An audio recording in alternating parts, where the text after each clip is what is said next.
Floor is open for questions. Anthony in the back on the right side.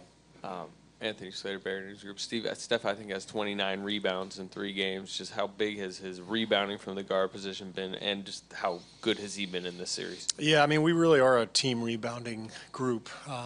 You know, we're not the biggest team. I think Zaza's done a good job getting a body on Tristan, and then that's allowing other people to come in and get boards. And Steph's always had a really good knack for long rebounds coming over the top, and as long as we're hitting bodies and, you know, keeping people off the glass, then that allows him and others to swoop in and kind of get those long boards.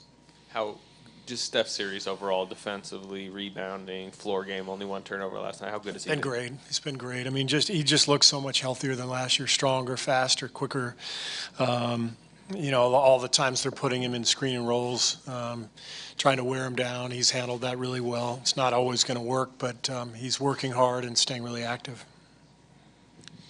Next question, second row on the left. Steve, Ann Killian with the San Francisco Chronicle. I know all year you've been saying that KD is maybe even better than you thought he was, but now that you're seeing him in these high-pressure games, and particularly last night, what is he? How much better is he than you expected him to be? We knew how good he was, but just how clutch he's been. You know, how many big shots he's hit for us. I think I said it last night. It just looks like he understands this is his moment. This is his time, and he's earned it. You know, he's been in this league for a long time, and he's, I think, at the top of his game, at the biggest time. On the right side. Ron Krejcik from the San Francisco Chronicle. Steve, your 3 years when the Bulls won, the best postseason they had was '96. They went 15-3. Can you give a sense? Does that help you give a sense of sort of how hard it is to be where you are now at 15-0? Yeah, I remember that well. We were up 3-0 in the finals too, and then we lost the next 2 games in Seattle. So it's hard. I mean, it's in the playoffs. Every team is good, particularly as you go deeper. It gets tougher and tougher. So you know what this team has accomplished is remarkable. And we've had some good fortune too. We've stayed healthy, you know, knock on wood. Every year is different, and we know that. But so far, things have gone our way, and our guys have really played well and competed at a high level. If I can ask a quick follow. That '96 Bulls team, like you said, you only lost 1 until the very end.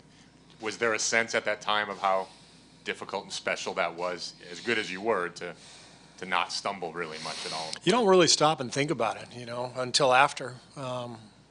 So that team just played. I think we swept Orlando in the conference finals, which was probably the biggest accomplishment because that was a loaded team, Shaq and Penny, and we took care of business and then went up 3-0 in the finals, had a little bit of a letdown. That was a great team too with Gary Payton and Sean Kemp, Percy Hawkins, that group.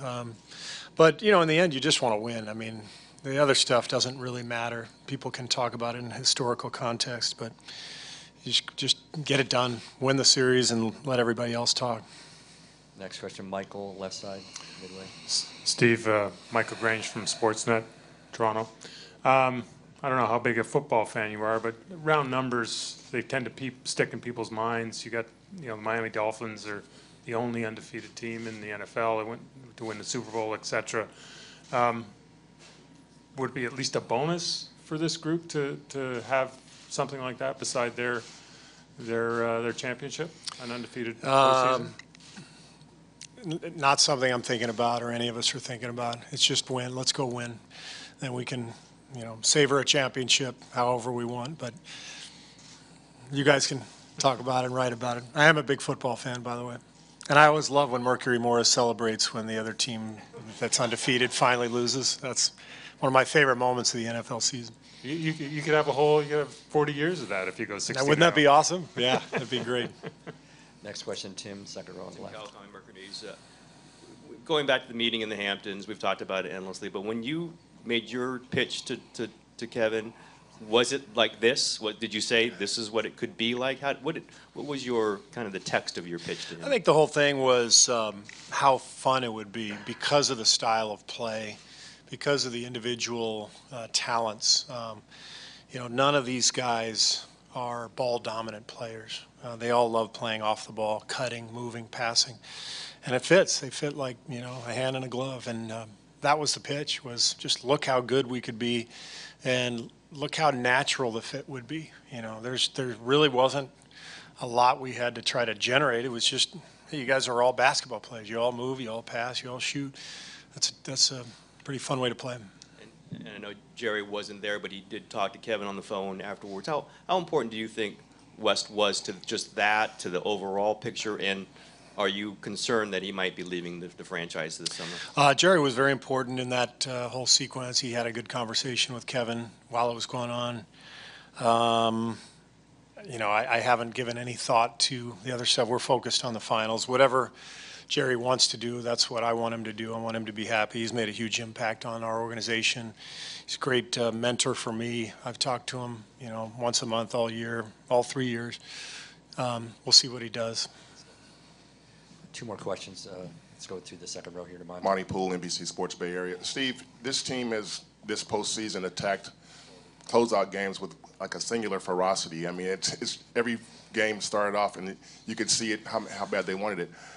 What do you think is behind that in the game fours you've seen so far through the postseason? I think it's just natural. You want to get it done. You don't want to mess around. You're up 3-0. You got all the momentum. You got to carry that through.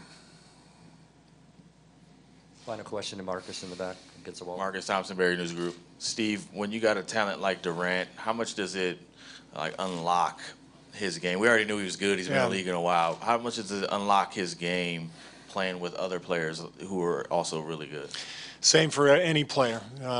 Great player, role player. You're better the better your teammates are. It's the beauty of the game, and that's what makes our team special. It's not just Steph and KD. It's Livingston, Iguodala, Draymond. It's the number of playmakers. I say it all the time. Guys just make it easier on each other. It's the beauty of Cleveland's team. They complement each other.